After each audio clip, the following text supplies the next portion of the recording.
don't care if anyone's in here. I'm really doing it this way because I don't have any like battery. I mean, I don't have any charge, or I don't have memory on my phone.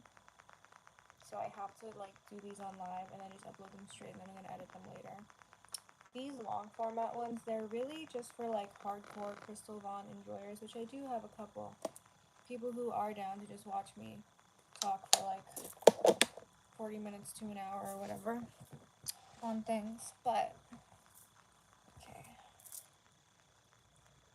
Hi, this is weekly roundup number 2, and I have some really interesting stuff going on today for you guys. Here's a little quick peek. Here's the Vex. So we have Tibetan Buddhism, Egyptian mythology, the extra-canonical Jesus, and Middle Eastern geopolitics. So I'm really quite excited about this, so let's just get right into it. The first book that I studied this week that I'm going to be talking about is this book this is actually the second time I'm reading this. I'm a tārā devotee, if one would call it that. She's named Yidam in like the Tibetan Buddhism thing. And this book is Tārā, the Feminine Divine by Bokar Rinpoche. And it's a great book. You can see how used up it is and beat up. There's like a bunch of wax all over it. I need to get this off, but it's a great book. And obviously, like I do for the weekly rounds, there's 3 points that I take from every body of work. So, So the first point from this book that I thought was quite interesting in this week's reading was, ultimate non-dual reality versus living experience in material reality. So let's go to page 75. And these are formed as like questions and answers, so people are asking the Rinpoche these questions. So people are thinking that from the perspective of ultimate truth, our mind and the deity are inseparable. Let me stop here. So the deity is used when like translate Tibetan into English, but I actually think that the Tibetan idea of deity it is not really, at the ultimate level at least, not the same as the Westerner's perception of a deity. So the Westerner's perception of a deity is typically, at the most like mundane levels, it's this outside entity separated from the supplicant that somebody prays to in order to make their life better, right? But in the Tibetan view, the deity is really a visually presented manifestation of ultimate reality via the conduit of the dualistic human mind. And this is presented utilizing various cultural symbols depending on what the given human being experiencing the deity has been exposed to or inoculated with in his or her life. So, it's actually quite interesting. I just see something on my wall right now. Pallas Athena, or Minerva, she's the ancient Greek goddess of wisdom, handicraft, strategy, and warfare, Also, like, wisdom, right? But, like, strategic warfare, strategic wisdom. And I actually feel that Athena is sort of like the Hellenic Tara, right? So, at the ultimate level, these beings are not separate from us, right? In ultimate reality. But we perceive them as separate from us because we live in this material reality, which is a constant state of subject-object duality. Right, you know what I mean? So, keeping this in mind, somebody's asking, so if ultimate truth, our mind and the deity is inseparable, the prayer kind of lacks meaning. Like, we're calling to ourselves for help. Like, what is the value of such a view? But the Rinpoche is saying, from ultimate reality, there is neither suffering nor fear. And in reality, what appears now as suffering, fear, and danger is nothing else but a manifestation of our mind. But it is necessary to differentiate between the realization of non-duality and the present state in which all our experience is lived in, which is a constant subject-object duality. So keeping in mind ultimate reality, but knowing that we are in this kind of fallen state.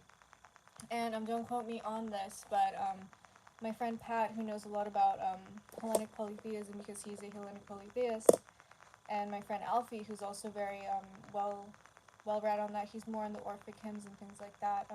Regardless, this is all Hellenic. They were telling me, like, when you're mad, that's Aries. When you're feeling in love, that's Venus.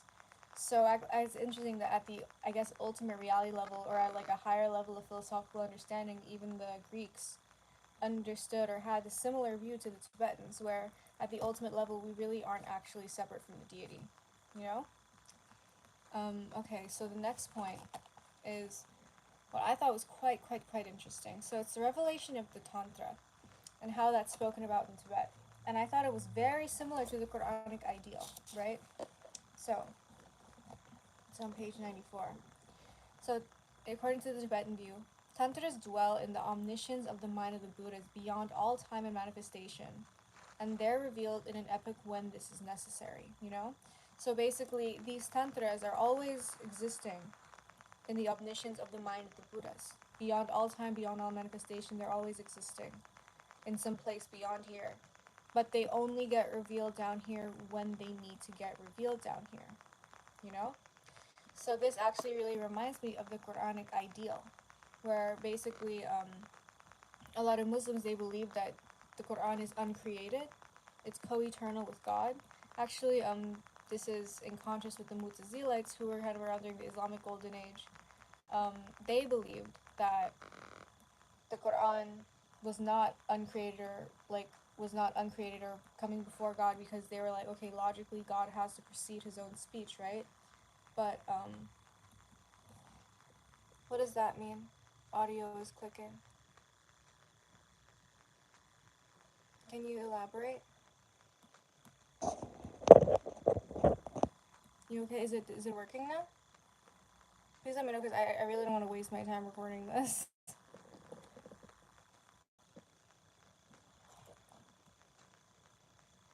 Still here, Mr. Man?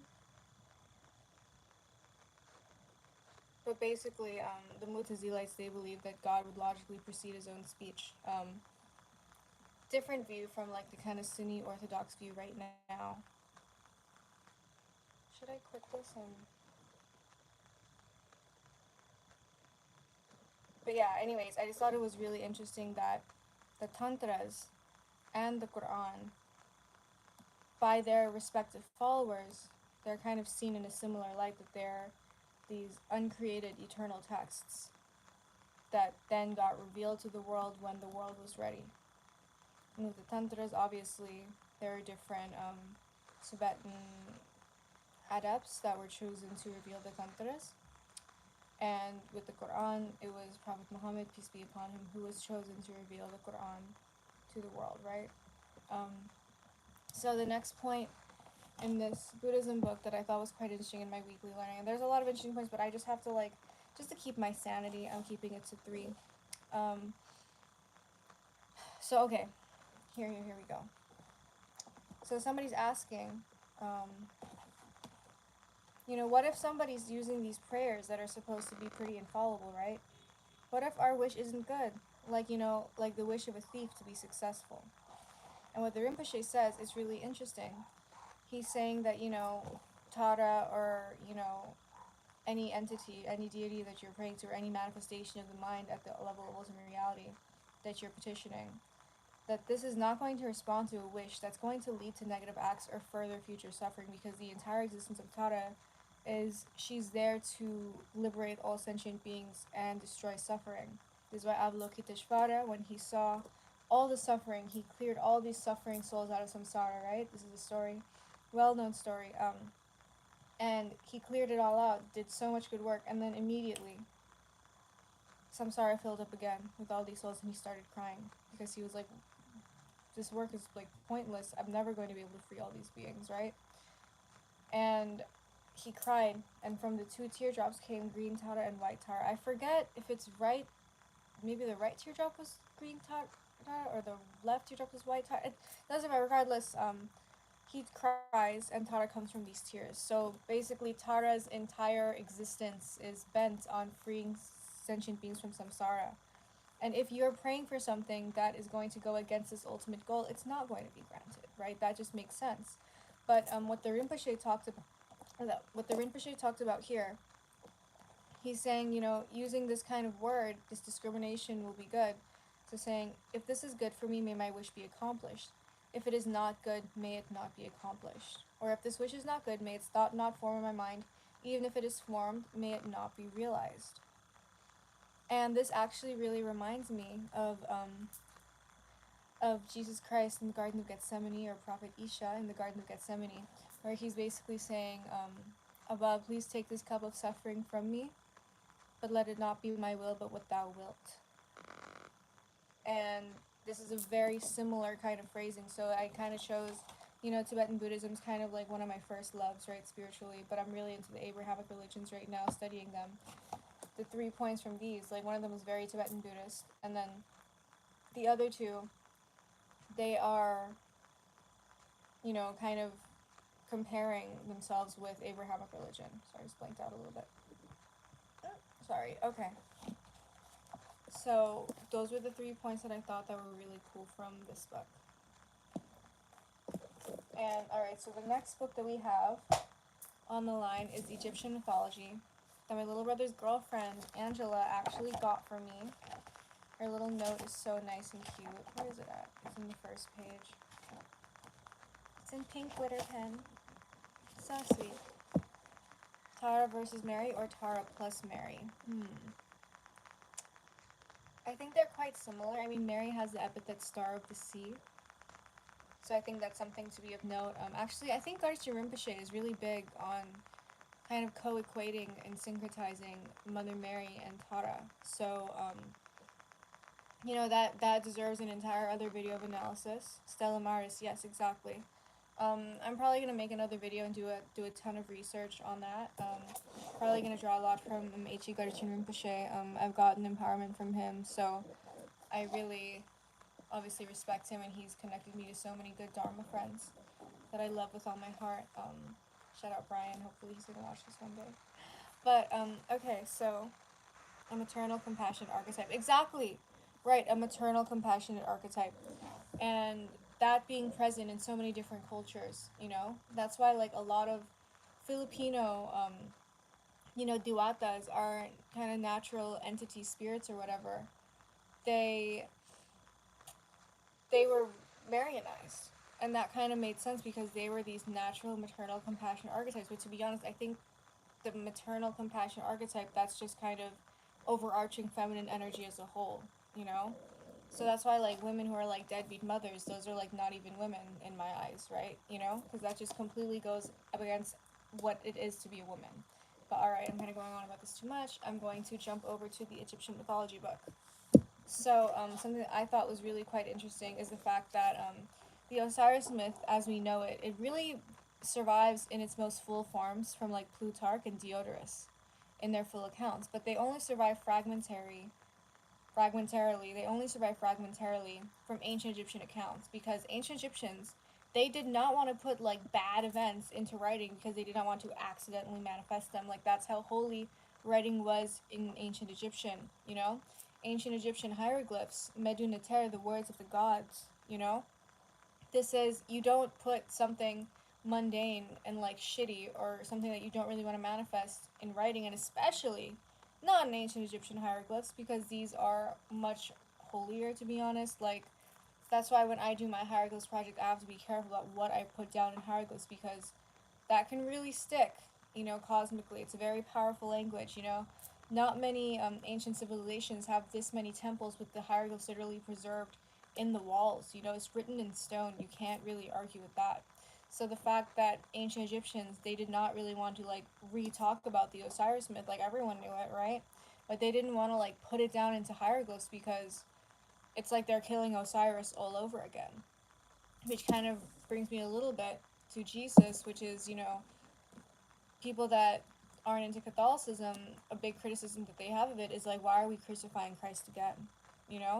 And that's something valid to think about, that I think that every Catholic and every Christian should meditate on and try to figure out for themselves for how they feel. And don't listen to a priest, don't listen to anybody. You meditate on it and you ask your own heart what this means. Don't let anybody tell you what to think. Don't let me tell you what to think. You have to find it within your own heart. So with that, something that I thought was really kind of interesting in, reading the chapter in the Osiris myth was, this part of the story where basically, Seth LARPs as Anubis. So in the myth, Seth pretends to be Anubis, and Anubis gets pissed at Seth, and Seth LARPs as Anubis. So Seth pretends to be Anubis, and Anubis is really not keen on this, so he gets pissed off at Seth, and he beheads Seth and all of his followers. So, we don't typically have Anubis kind of harming Seth. But the thing is, Anubis in one myth is actually Osiris and Nephthys' bastard child. So it's usually, Horus being the avenging rightful king, right? The one avenging the Osiris' death, his father's death, right? But in this myth, Anubis is the one that, like, fucks up Seth. Sorry using the crass words, but I'm sorry, I just couldn't get anything else out of my brain right now. So that's actually quite interesting. And I don't know, I guess I can say a little bit about the Osiris myth, just like a very quick overview. You know, um, Seth gets jealous of Osiris. Seth is Osiris's brother. Seth kills Osiris, and Isis searches all of Egypt with her sister Nephthys, gets all the pieces of Osiris, puts them back together, gets him like back alive enough just so she can conceive Horus, her son. And Horus, the hero, Horus, the triumphant avenger, Horus, the falcon, he comes back and he avenges his father Osiris by killing Seth. So that's kind of like the general schematics of the Osiris myth. I'm going to do like a more detailed video at one point. But, there's a lot of different stories in ancient Egypt, and polytheism in general, I feel like the myths can be very, far reaching, and there can be a lot of differences between them. And I think there's actually a lot of beauty in that, where there's not just one story, there's so many different interpretations. And the last point from the Egyptian mythology book, from the Osiris chapter, that I thought was really, really, really interesting was, Osiris is generally presented as a positive force in the cosmos, a god that helps humanity, or in the tārā that helps humanity as the power of regeneration, judging the dead fairly type shit, But some myths do present him as a bit of a negative force. One time, Osiris actually committed adultery with Nephthys, the wife of Seth. And this could even be why Seth murdered him. Like, you fucked my fucking wife and you're supposed to be my brother. You know? A 4th century love spell actually talks about Isis or Aset crying while talking to Jehuti or Thoth. She found out that her female friend betrayed her, and she found out that her sister was sleeping with Osiris. So I guess one thing that's quite interesting is that Osiris' adultery, it tends to be with Nephthys. So there might be a little bit of some truth in this, right? Like, if there's rumors flying around that you fucked your sister's wife. I mean, no, that you fucked your wife's sister. If there's some news that some guy fucked his wife's sister, and this rumor is just like everywhere, and you're getting it from different places, there might be a little bit of truth to that. Just talking, like, not trying to disrespect the Neturu or anything, but if this rumor is flying around and it's kind of consistent with the characters, there might be something there, you know? So apparently, yeah, Osiris and Nephthys' little adulterous union, apparently Anubis, in some myths, is actually the child. And in another myth, Osiris actually rapes his daughter Horus, who's the female Horus. And there's a lot of really ugly details here that I don't really want to talk about. Kind of gross, like malformed monkeys coming out of this incestuous union. It's like, it's kind of gross. But regardless, we have to remember, in some myths, Osiris is actually kind of a womanizer, right? And, who knows what the real actual truth is. Sorry, I wasn't there, right? We're just reading stuff. That's the thing about history. We don't actually know for sure, but that's kind of the cool part too, that we can just learn things and just keep on learning things. So yeah, that was some cool points from the Egyptian mythology book. I have to flip all the way back to the back of the fucking page to get to the sources. I much prefer having the citations on the bottom of the page. But that's just me being a little dweeb. So one thing that I thought was quite interesting, and this I actually read last week. So last Saturday I read at church, and it was Saint Mary Magdalene's like feast day. And today I also read at church, and it was Saint Martha, Saint Mary Magdalene, and Saint Lazarus. And if you know that story, Martha, Mary, and Lazarus, they all kind of lived together, right? But what I read about in this book, and I read about this basically right around the day that I read for Saint Mary Magdalene's feast day in my church, was it was here on page 134, and it's from the Gospel of Philip. And it's saying that, I'm reading it out. And the consort of the Savior is Mary Magdalene, and he loved her more than all his disciples and used to kiss her lips. His disciples said to him, "Why do thee love her more?" The Savior said to them, "Why do I not love thee? like her. So it's like he's kind of saying, like, of course, man, like, this is my girl and you're my homies. You know?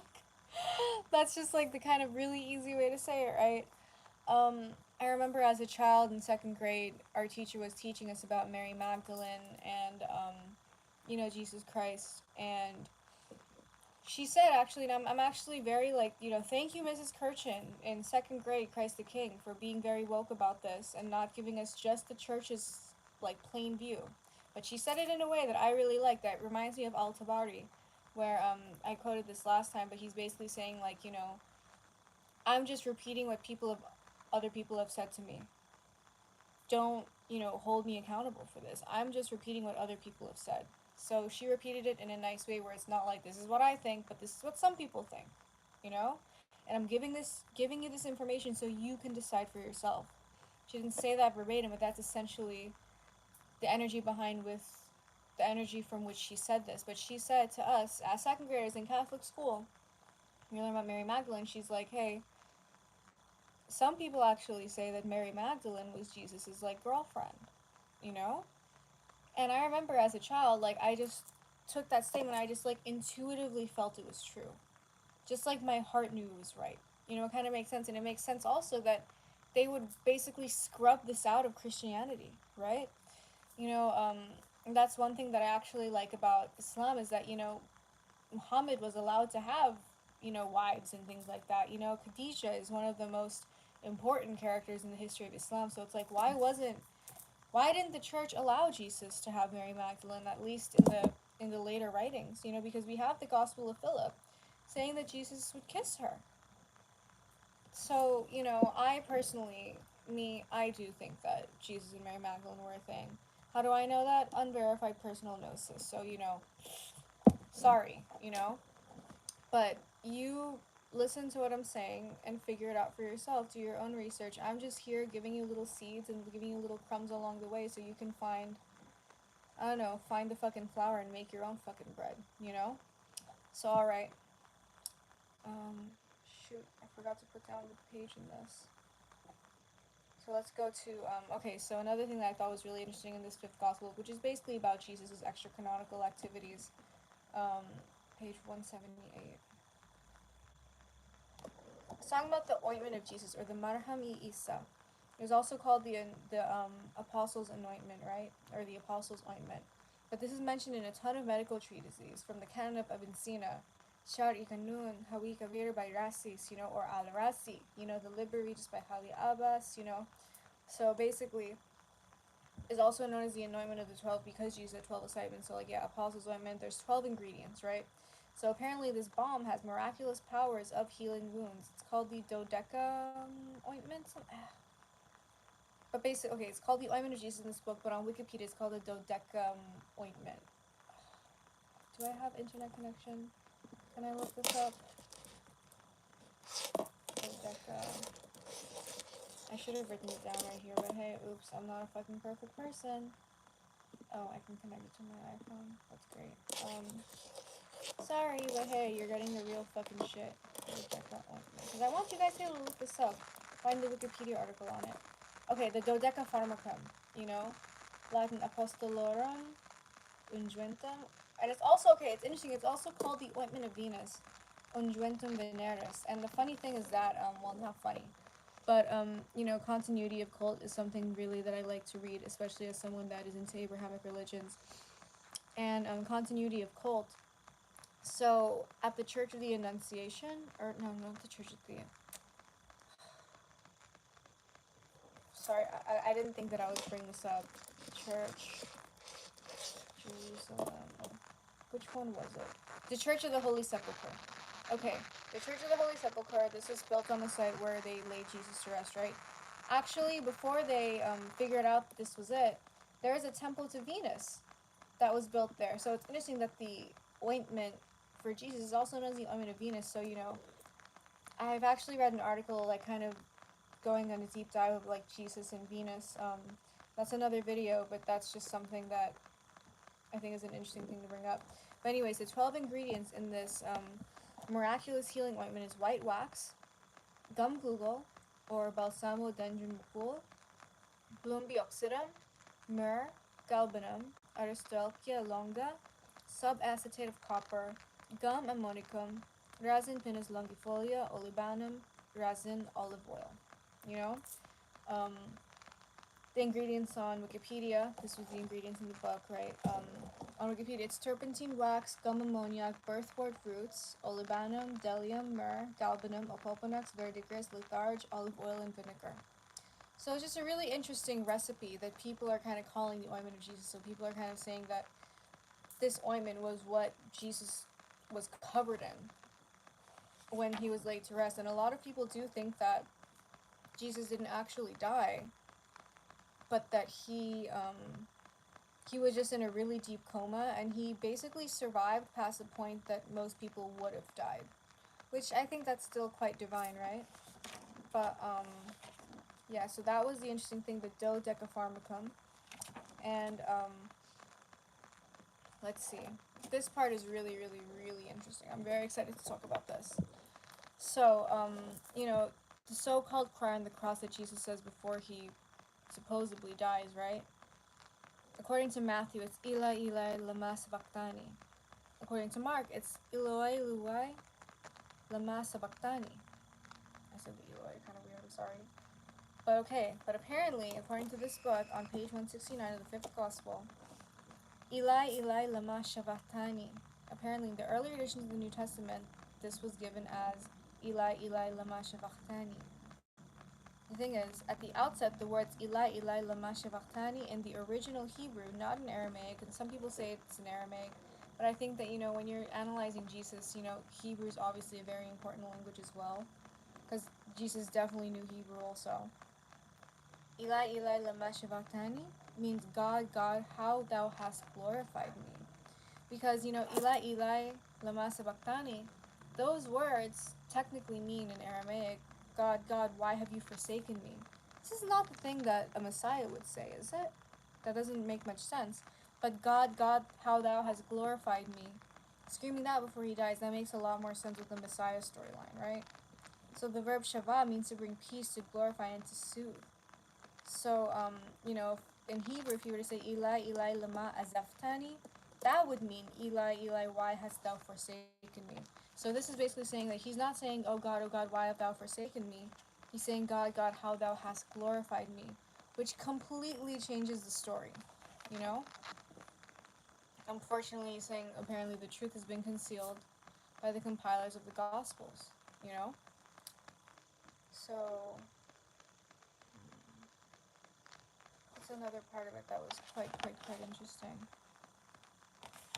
So, for some reason, these authors decided to translate this into Sumerian, which is like this language was spoken many thousands of years before Christ. But you know, it's the first language that we kind of have, so let's look at it, right? So apparently, the Sumerian writing would be Ilawai Ilawai Himaspa Lajans, which means no God except God, thou glorious and praised one sent forth. You know? And it's interesting to note that the following oath is taken when you convert to Islam. It's the Shahada, saying there is no God except God, and Muhammad is sent forth by God. And the interesting La ilaha illallah, you know, something Rasulullah, but the part of the Shahada that I really memorized is La ilaha illallah. So he's basically saying that rendering this in Sumerian sounds a lot like the Shahada, basically, right? And that's actually kind of interesting to me.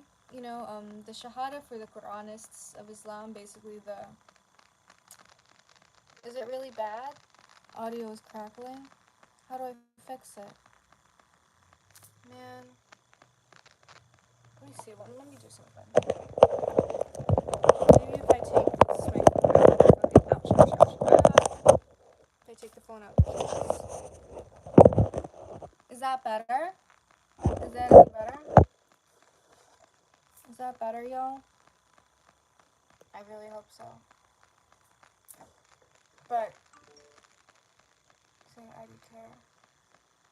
Well, maybe when I post edit and do like this little, when I split things up into smaller videos, I'll figure out a way to like make the audio bigger or something. I don't know. I'll have my friend who does editing help me out.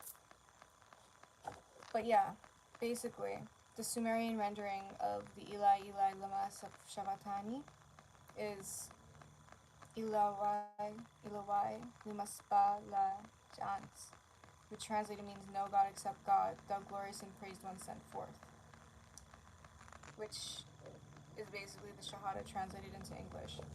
Don't know what this means, but I think it's just really interesting. It's a very interesting point, and I like doing strange analysis like this, you know? Another thing is that, you know, there's no God except God, and Muhammad is sent forth by God. And in Arabic, Muhammad, as a word, means praised one or glorious, so kind of interesting. Alright, those are the 3 points from the 5th Gospel. Still reading this book. I'm almost done. I have like one more chapter. Really excited. Alright, so now we're going to move into Middle Eastern geopolitics, which is one of my favorite things to study. God, I was at a party talking to this guy and I was like going all crazy about this, and then like it was just kind of funny. So this is this course that I'm taking by Eamon Garan. It's a really great course. This is my course guidebook. I'm on like lecture 6, but I'm like going through again and like really revising and rereading my notes, you know. But some interesting points from my, you know, lectures and things like that were, you know, I was really focusing on 2 Islamic reformers who I thought were really quite interesting, Muhammad Abda and Jamal al-Din al-Afghani.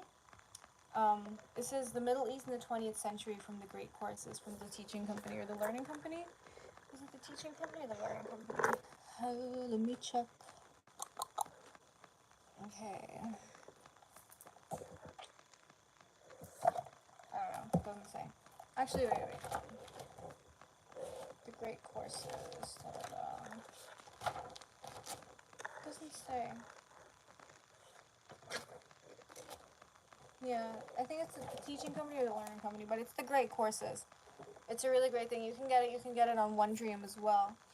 But okay, anyway, so I'll talk first about Jamal al-Din al-Afghani, who is an Iranian Islamic ideologist and advocate of not only pan-Islamic unity, but also Hindu-Muslim unity, which is a very salient thing today because, you know, Hindus and Muslims don't really get so along, which is kind of sad.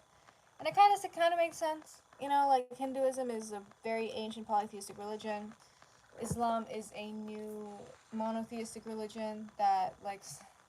This guy texting me. Fine. Okay. Oh my god, stop texting me. Stop texting me. Stop. Okay. Sorry, you saw me be a girl for a second. So Jamal al-Din al-Afghani, he was an Islamic reformer who, he wrote in this journal called Al-Urwa al-Wuthqa with his homie Muhammad Abda, right?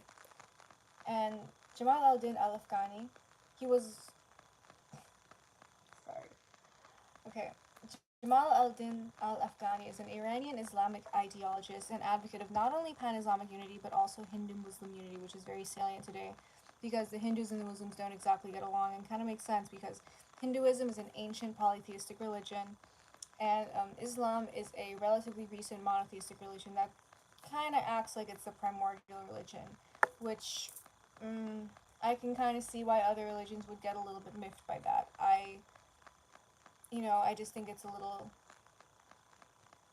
interesting to call yourself a primordial religion and also be the newest one.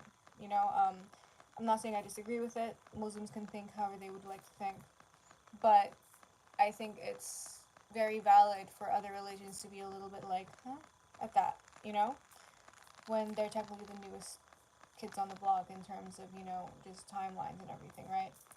But anyway, Jamal al-Din al-Afghani, he was less interested in minor conflicts regarding Islamic jurisprudence, so he wasn't really interested in splitting hairs and shit like that. He's more interested in organizing a united response to Western pressure. He actually helped assassinate Shah Nasser al-Din, who's the 4th Shah of Qajar, Iran, with Mirza Reza Kermani because of the Shah's numerous concessions to foreign powers, especially the British. So he really didn't like that. also believed in Hindu-Muslim unity to overthrow British rule in India. So clearly, Jamal al-Din al-Afghani, he had a big bone to pick with the British overall. And an Indian Islamic scholar, Hussein Ahmed Madani, he would basically rehash this in his 1938 book, Mutahida Kalmat al-Islam, so like composite nationalism in Islam. And this guy was actually a descendant of the Prophet Muhammad, peace be upon him, through 36 generations through his paternal side. So that's quite interesting. That's not the first descendant of the Prophet Muhammad that I'm talking about in this live. You know, he basically had a modern critique of Western imperialism and, appeal for the unity of Islam, urging, adoption of Western sciences, institutions that would strengthen Islam. So basically taking things from the West and using them to strengthen Islam, which I think is quite interesting. His main struggle in life, according to his homie Muhammad Abda, was al-Afghani's wish to decrease British domination of the Eastern nations and to minimize its power over the Muslims. And he had some three really cool principles, right? That European imperialism, having conquered India, now threatens the Middle East, which is true. Asia, including the Middle East, could prevent the onslaught of Western powers only by immediately adopting modern technology like the West. So it's like, alright, well, yeah, if these guys have guns and you have rocks, who's gonna win? And that's actually happening in Israel, Palestine today. It's psycho, So this is a very good, obviously, I just blanked out. This is really good advice. If you're gonna be going against a foe with modern technology, you kind of need to have modern technology, just logistically, right? But alright. So, his third point was Islam, despite its traditionalism, is an effective creed for mobilizing the public against the imperialists, right? And he actually blamed divisions between Muslims on European influence, advocating pan-Muslim unity as a project to revitalize Islam as a cohesive force against the Western world. I'm just reading my notes here. He argues that new interpretations of Islam are needed to confront questions posed by modernity, which kind of leads me into Muhammad Abda, who was also with him, who basically wrote that journal, Al-Urwa al-Wuthqa, who's basically the first journal of the Nahda, or the Arab Enlightenment. This is a very similar viewpoint with Muhammad Abda, that, we need to interpret Islam in a new way to confront these questions posed by modernity and, much better protect the Muslim nation, protect the Arab nation from encroachment by the West, So Muhammad Abda was an Egyptian Muslim scholar and the Grand Mufti of Egypt. And he believed that Muslims bestowed rationality on mankind and created essentials of modernity, which were borrowed by the West. And if you actually look at history, the Islamic Golden Age, all these scholars from here, a lot of what we have in the Western world now can be attributed to them. And what actually really united a lot of scholars in the Islamic Modern Age, Islamic Golden Age, it was actually Islam. Not every scholar was Muslim, but Islam at this time was not as set in an orthodoxy, so it was more liberal, right? And I'm not going to talk too much about that, but basically, yeah, he believed that Muslims bestowed rationality on mankind and created the essentials of modernity, which were borrowed by the West. And if you look at the Islamic Golden Age, this does make sense. Yeah, many of them were Jewish too. There are a lot of Jewish, there are a lot of Christians, there are a lot of Armenians, a lot of them were Iranian, but at the end of the day, the people that financed them were actually Muslims. The Caliph Al-Mamun, what was his actual name? Al-Mamun was what he was normally called. He had some drama on him. Al-Mamun. Harun al-Rashid. He financed the shit out of a lot of this really great fucking learning. And this guy was Muslim.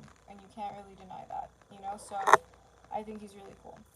He got a little crazy towards the end. Killed all the Barma kids over some shit. Don't want to talk about that right now. Probably going to talk about that at some point. Because it's pretty crazy. The Barma kids, they were originally Buddhist and then they converted to Islam. Anyways, back to Muhammad Abda. Muhammad Abda, believed in the importance of free will and free thought. So even though, he saw Europe advancing from adopting the modernist ideals of true Islam, and he saw the Muslims failing, corrupting and abandoning true Islam. So, you don't have to agree with what he's saying. I'm not even sure I agree with what he's saying, but I'm repeating it because it is information, and you need information to understand the world, right? And this is a quote by Muhammad Abda, translated into English. I went to the West and saw Islam, but no Muslims. I got back to the East and saw Muslims, but not Islam. So he's saying that, Muslims can't simply rely on the interpretations of texts from like medieval clerics and people from fucking so many years ago. We need to use reason to keep up with the changing time, which is very similar to um, Jamal al-Din al-Afghani's points. They were very close to each other. This makes a lot of sense that their views are going to kind of coincide, you know.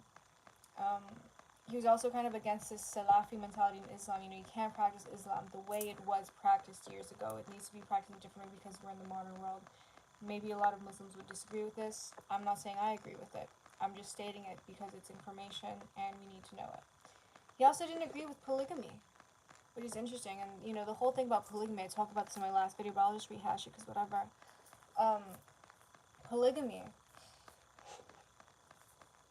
The polygamy in Islam, it's backed up by Quran 4:3, right? I think it's verse ayat 3 in surah number 4, and this is the women. And it's saying that, men can have more than one wife, men can have up to 4. This verse was revealed after the Battle of Uhud, where so many Muslim women and Muslim children were left husbandless and fatherless, right? They were widows and orphans. And so we took, this was revealed so that these children and these women would be taken care of. This was not for the man's pleasure. This was to take care of widows and orphans. So I think that, people interpreting this as, being for the man's pleasure, that's just like misogynistic and, disingenuous, because you have to look at the context with which a verse was revealed. And this verse was revealed actually to take care of women and children. And unfortunately, a lot of people, misinterpret this, which is it was actually here for good reason. A lot of people might even misuse it, which is not good either.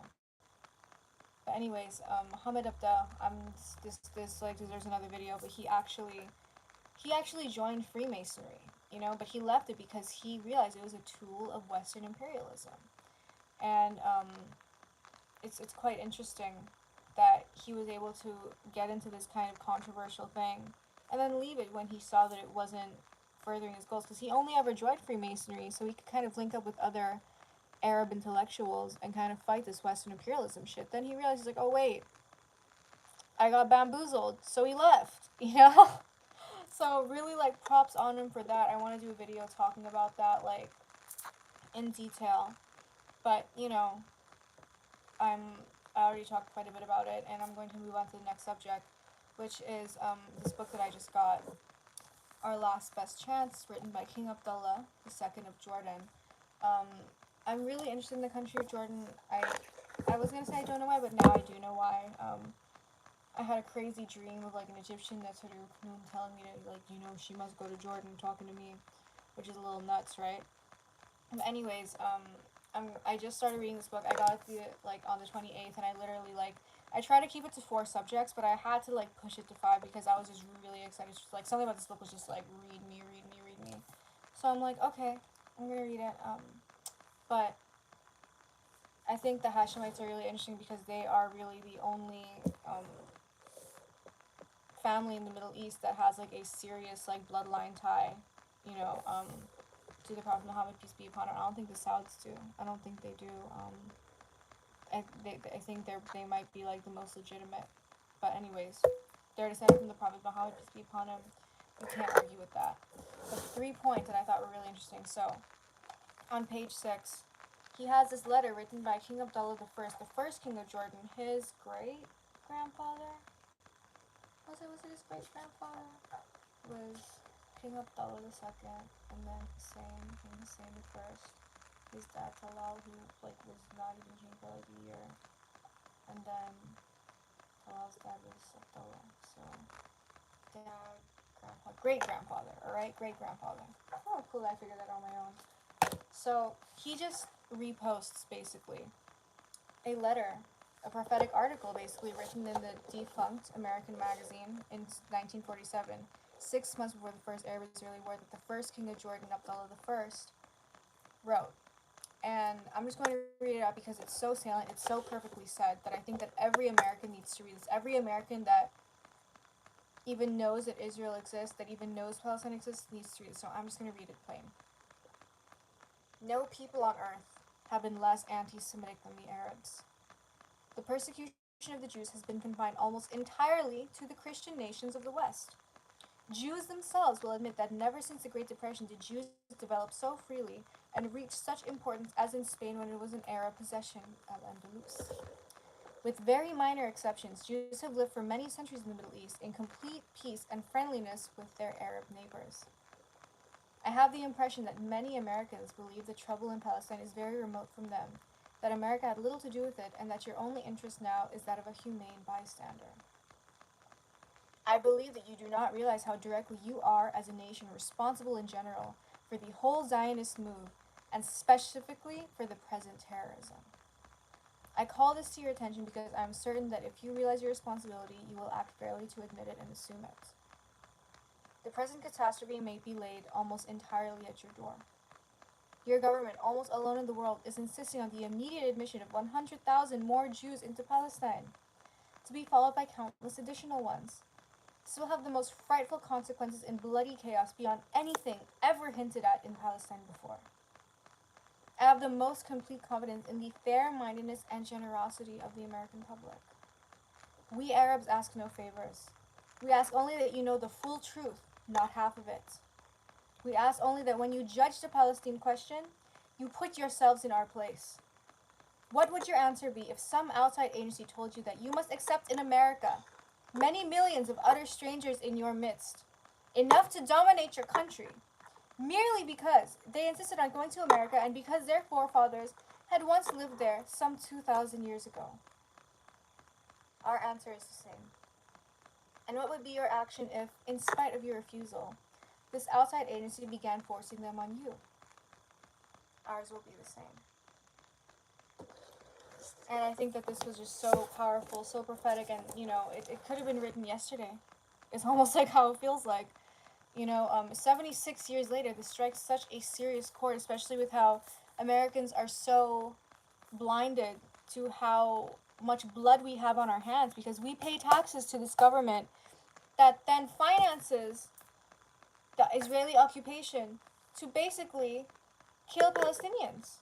I know somebody that's Palestinian right now. He's like, to say I'm Palestinian, it's a political statement. And he doesn't like talking about Israel that much because he's like, I just don't like being reminded that this country wants to wipe me off the face of the planet. So for that, my first point from this great book, it's really well written. He's very intelligent, which obviously he is. If he's a royalty person, he's going to get the best education the world has to offer, but this article just really, it hit a chord in me, and I think that everyone needs to read it, or everyone needs to listen to somebody read it, because it's so ridiculously salient. It's so prophetic. It's so,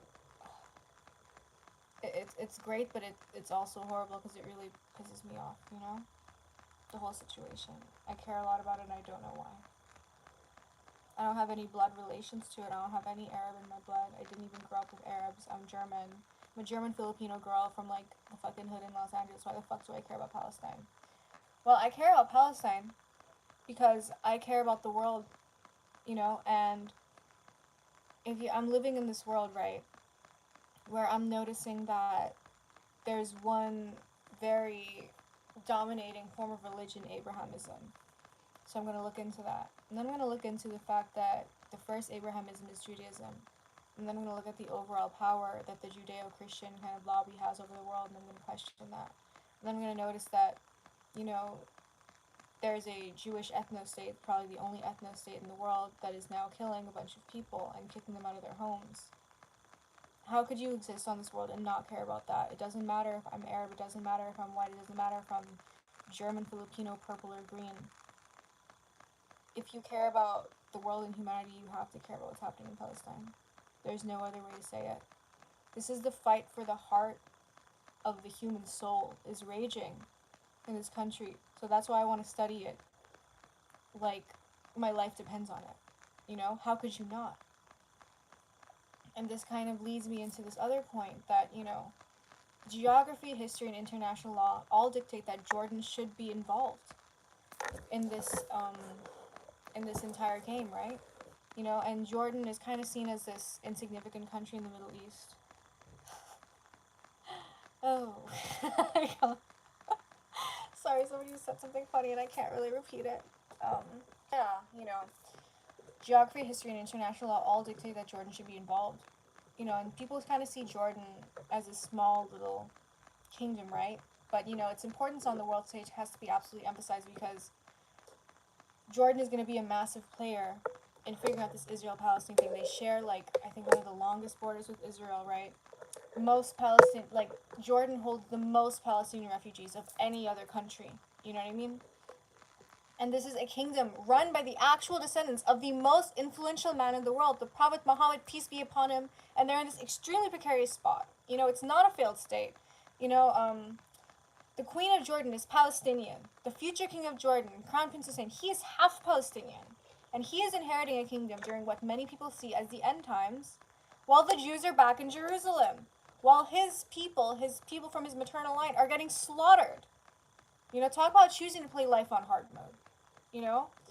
So my strange hyperfixation with this country of Jordan, it is absolutely, I'm reading this and I'm like, yeah, no, it does absolutely make sense because I'm obsessed with this conflict because I hate it. And looking to Jordan and looking at Jordan's history is going to be very beneficial to trying to figure out what the fuck to do. Point blank period. If you care about this conflict, you need to keep a close eye on Jordan and the Hashemites because I truly believe that Jordan will be the country to shift the tide, And this conflict, it's typically seen by other people as a terrible ancient blood feud. And honestly, you really can't ignore that. It's Israelites versus the Philistines in the Bible, and the psychic energy of this conflict being printed and read over and over and over again by billions of people. It has to have somewhat of an effect on the collective consciousness, especially on the effect of the people who carry these names today, the Israelis and the Palestinians. Israelites, Israelis, Philistines, Palestinians, and even the Palestinians, they call themselves Philistini, and Adami Philistini, you know what I mean? Like, so it's like Philistines, Palestinians, the Palestinian thing, like,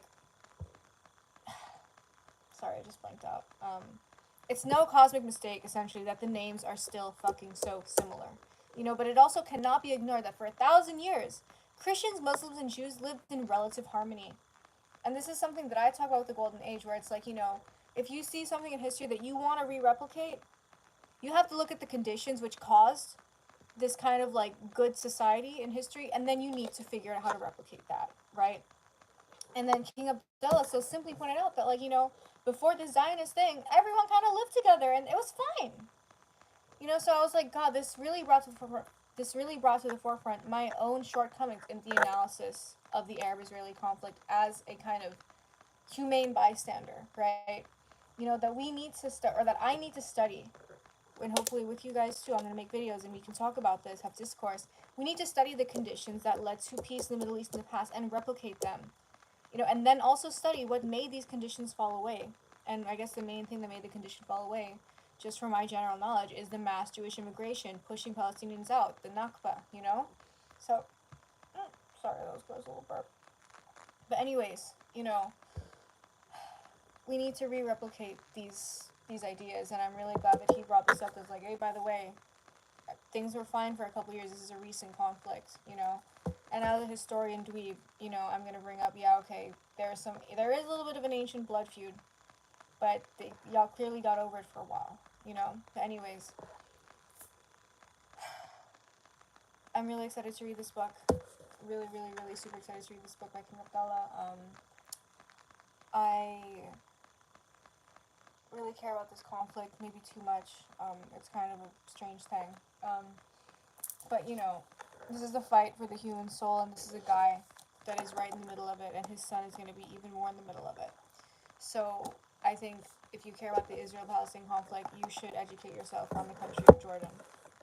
So, and I'm going to be doing that this next week. I'm going to be getting back on the hieroglyphs. I might be reading the Antiquities of Jordan book that I have, because my mom, like, was looking at it, and it like kind of blew out to her, but should I tell the story about how the falcon came into my yard? Because I was actually going to analyze Revelations instead of Egyptian mythology this week, but I actually moved Revelations out of my little slot and did Egyptian mythology because, yeah, 5 more minutes on this live stream, fuck it. So, I was kind of burnt out. I was just studying the Middle Eastern conflict. Oh, one point I forgot from the Middle East and 20th century book. So, kind of comparing Bedouins and cowboys. This one's pretty fun. So, the Ottomans increased securitization of the Hijaz, and this led Bedouins to believe that their freedom was getting taken, their traditional freedom. And this was very similar to railroad expansion, taking away the freedom of the American cowboys.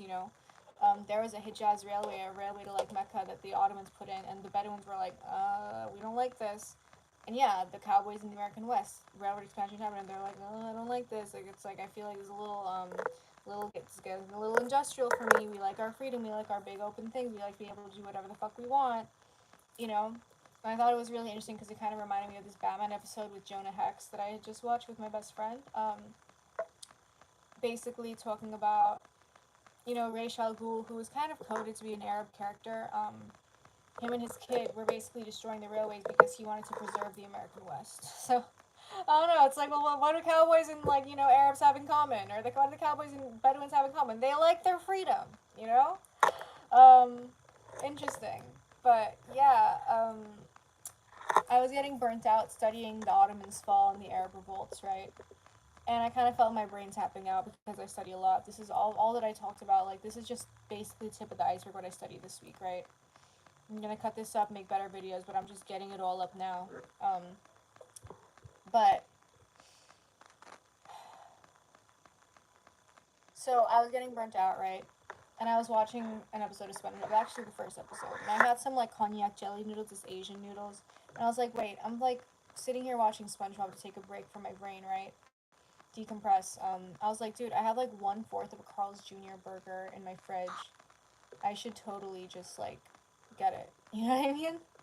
So I got it, and as I was walking back out from my kitchen back to my room, like, I live in kind of separate quarters, a fucking falcon is flying around my backyard, like right in front of my fucking face, and I was like, holy shit. And then I followed it holding my fucking burger, like through the garden, and it's looking right at me. And I was like, what does that mean? And I had just read an invocation to Isis in my Egyptian mythology kind of general studies, It wasn't like a big part of my list, but I just generally do Egypt stuff. I mean, look, there's King Tut right there. But, I like Egypt, big deal, like, oh, what a shock, like, oh, does Krista like Egypt? Is the sky blue? But, basically, like, a falcon fucking appears in my yard right after I read an invocation to Isis the night before. And, Isis is the mother of Horus, the falcon, Horus the hero, Horus the triumphant avenger, Horus the true king, So that, I kind of took that as a sign that spirit, God, Allah, the universe, whatever you want to call it, the overarching force that guides us all, the ineffable, wanted little old me to study Egyptian myth. And, I did that. And, Jordan, I feel like I kind of consider as part of the Egyptian thing, because one of the first guys I met in Egypt was actually a Jordanian guy from Amman. And, I had that dream with the Egyptian Neter telling me I need to go to Jordan. So, yeah, I don't know what this country is going to ultimately mean for me. Can't wait to find out, though. I'm going to sign off. Thank you so much. And let's pray for Palestine. Let's pray for Israel, too. Let's pray for these people to figure something out, I'm going to sign off, and I'm going to go edit these into little nice fun chunks for you guys. Bye!